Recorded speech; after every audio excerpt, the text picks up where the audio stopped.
Are you sick of not getting your takedowns or getting taken down yourself? Well, today we're gonna solve that problem. So tip number one is gonna be foot placement. And what I mean by that is how wide and how your feet should be staggered. So width-wise is gonna vary depending on the person. Some people like wider stances than others, but I will say that you do want your feet outside shoulder width. You wanna be able to laterally shuffle side to side very easily, and anything more narrow than that, you're gonna be tripping over yourself, or you're just gonna get your ankles clacked together by somebody and taken down. So get a wider stance, and then also a staggered stance. Now, the staggering of the stance is going to matter dependent on whether you're right or left-handed and which leg you consider your power leg. There is some people that prefer their power leg in the back. I think it's a slower way to shoot, in my own opinion, and it is more common in MMA fighters because they are going to have, say I'm right-handed, they're gonna have their power hand and their power leg in the back for their crosses. So that means in order for me to shoot, I'm gonna have to take a full step forward to enter into my shot with a right-legged shot. In grappling only, where you're in Jiu-Jitsu or wrestling or others, is you're gonna be shooting with your right leg. Keep your right leg forward. It's already there. You can take small, quick, explosive power steps with your right leg already forward. You can even take back power steps into a shot and be very, very explosive with your dominant leg being forward in your staggered stance. Tip number two is gonna be the level changing and what level you should be at, and that is at or below your opponent's level at all times. Everybody has their own stance and what level they like to stay at, but it doesn't matter what you like. If your opponent is lower than you, that's always going to be a disadvantage. So making sure that you are trying to stay at their level or below is always going to be the safe route as far as defense against them, as well as being quicker at getting under them on your own shots. So staying low on the level is going to matter a lot. And what I mean by this is primarily going to be talking about the hips. You want to make sure that your hips are lower than your opponent's hips. If your head is low, but your hips are not, then that means you are hips over head, and that means you are going to get snapped and face planted down to the mat, circled behind or whatever. So making sure that you are always lowering with the hips, not just your head. That is gonna matter so much in not getting smashed to the mat. Tip number three is gonna be your elbows, and making sure that your elbows stay in at all times, pretty much anywhere on the mat. Elbows in is always a good thing, but even more so in your stance and when you're shooting, both offensively and defensively. If you shoot in on somebody with your arms out away from your body, or you are locking up with arms super out extended and not keeping everything in close and tight, you are going to get lateral dropped, you're gonna get pancaked, smashed to the mat, passed or ducked under or slid by.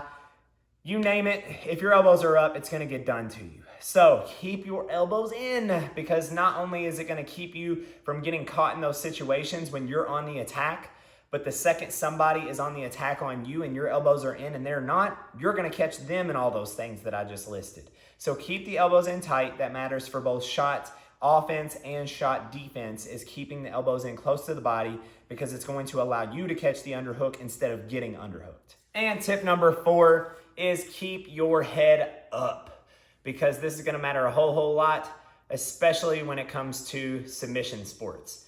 So one, having your head down and looking at the floor is never a good thing, because now you're not looking at what your opponent is doing. But two, is having your head up is also going to make sure that you are not getting snapped to the mat. When your head is down, your opponent now has exposure to your back.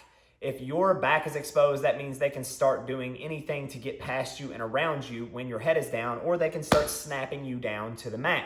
So keeping the head up is really gonna matter, but even more so when you are shooting in, and you are shooting in with your head down in a submission sport. The reason being is because when your head is down, again, your back is exposed, which now means around your neck is exposed, which means you're going to get guillotined.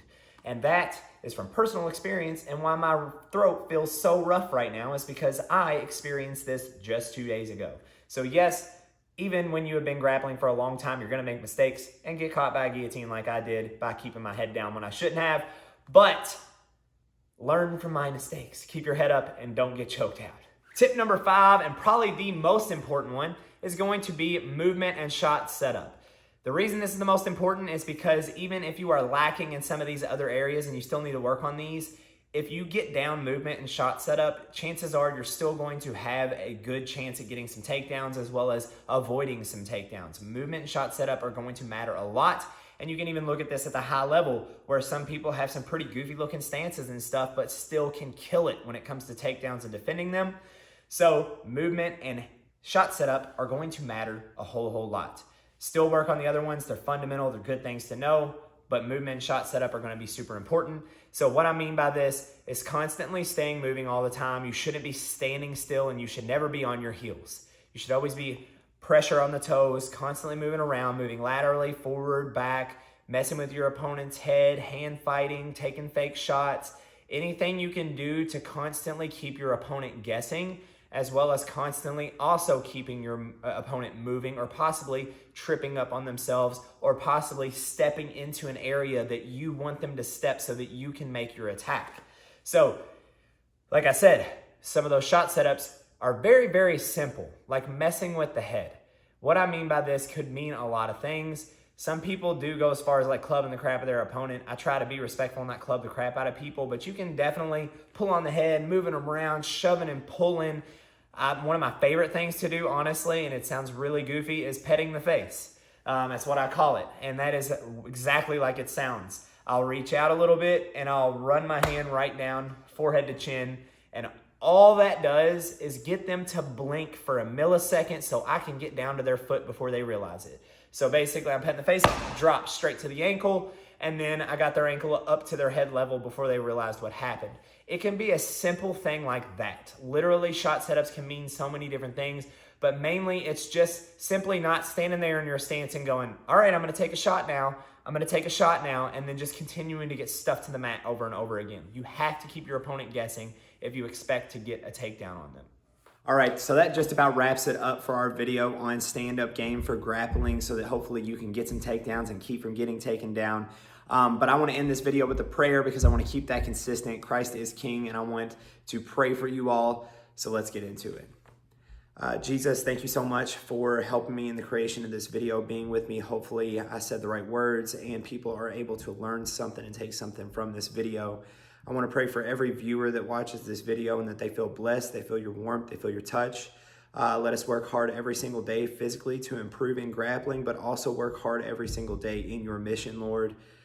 Thank you so much for everything that you have done for us and that you will continue doing for us. In Jesus' name I pray, amen. See you guys in the next video. Thanks for watching.